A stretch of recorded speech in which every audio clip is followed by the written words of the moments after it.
xaflad si heer sare loo soo agaasimay ayaa maanta ka dhacday dugsiga sare ee Sheekh Cali Jawhar Secondary School. xafladani oo ahayd soo dhaweynta maamulka cusub ee dugsiga sare taasi oo uu dhawaantani magacaabay gudoomiyaha waxbarashada gobolka Awdal. xafladani ayaa waxa soo agaasimay maamulka iyo macallimiinta iyo ardayda wax ka barata dugsigaasi ayaa waxa ka soo qayb galay marti sharaf aad u ballaaran oo uu ka mid yahay gudoomiye ku-xigeenka wasaaradda waxbarashada gobolka Awdal iyo xubin ka socotay guddiga wanaag farista xubaan reebista gobolka Awdal. waalidiin iyo marti sharaf kale oo uu ka mid yahay ardaygii kaalinta koowaad ka galay gobolka Awdal imtixaanaadkii shahaadiga ahaa oo isagu dhiganayay dugsiga sare ee Sheekh Cali Jawhar Secondary School. xafladani ayaa ahayd mid aad u qurux badan ayaa waxa halkaasi ka hadashay mas'uuliyiintii ka soo qayb galay xafladani kuwaasi oo halkaasi hadallo ka soo jeediyay isla markaana ay hadaladoodu isugu soo biyashubanayeen dardaaran ay u soo jeedinayeen maamulka iyo macallimiinta iyo ardayda wax ka barata dugsiga Sheekh Cali isla markaana ay soo dhaweyn u buushiyeen maamulka cusub ee dugsiga waxaana hadaladoodii kamid ahaa oo xisaabin kartaa waa naftaada intaan lagu xisaabin ee anad gudkii madow waar casharadii hal akhriyo magacii iyo sharaftii bal gobolka leeyihiin waxaan jiray hakada ka tabata taariikh anigu leeyihiin waxaan jiray ala soo celiyay waa inaan siyaadino waxaan nacabahay had iyo jeer dadka oranaya maxaa dugsiga Sheekh Cali Jawhar baa waxaan ay ku dhacay oo xumaanta meelaha ee ka sheegaya waa dicaayad weeyaan waa dicaayad raqiisa oo ay dad makhaayad furtay sameeyeen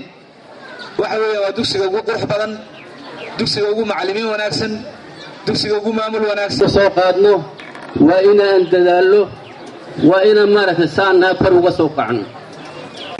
qofku bini'aadan weeyaan waa shakhsi intiina kamid ah uu kamid yahay ninka maamulihii bulsho horumarta oo diblooma samaysa oo maskax badan oo qurux badan idinku jira gabdho iyo wiilalba waxa loo baahan yahay maskaxda la tuujiyo cilmi badan la keeno fikir wanaagsan la keeno nolosha meel wanaagsan laga asiibo waxaan ku waaninayaa aqoonta wax adag riili ma jirto oo hadii oo qof kastaaba intuu dadaal keeno uu nolosha maxay ahaydeen ka guugaadaya had iyo ani imka Sheekh Cali waa meel da'weyno maal iyo adduuniyo muqoon laguma taagini bulshada midowda maalin qura ku guustay magaciisa caanka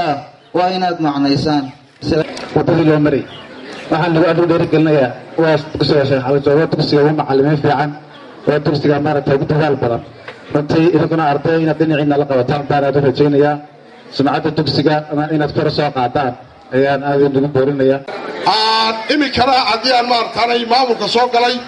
waxaan ka filayaa macallimiinta iyo ardaydaba inay sidaanu dadka ula shaqayn jireen noola shaqeeyaan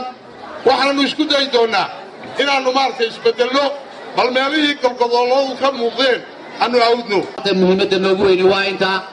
ardaygu qiimo kuma yeesho iskuul lacag badan baan tagay wax kuguma soo kordhinayso ardayga waxa qiimaha u yeelaya aqoontiisa iyo wax akhriskiisa iyo dadaalkiisa ardayga halkan ku dadaalaa meesha kale tagana uu ku dadaalaya ardayga aan halkan ku dadaalinin meesha kale kalena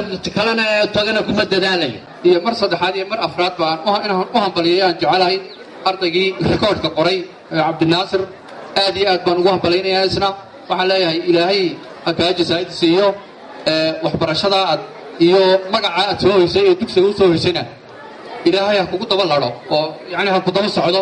duco aadaan u diraynaa aad iyo aad baad u mahadsantihiin dugsiga sare ee Sheekh Cali Jawhar Secondary School ayaa waxa lagu aasaasay iska wax u qabso taasoo ay caan ku ahaayeen dadka dega gobolada Awdal iyo Seleem. dugsiga sare ee Sheekh Cali Jawhar ayaa wax ka dhigta ardayda ayagu aan wax noqon kuwaas oo degan gudaha magaalada Buurama waa neel markadiye dugsiga madaxa bannaan ee rayidka Sheekh Cali Jawhar gudaha magaalada Buurama.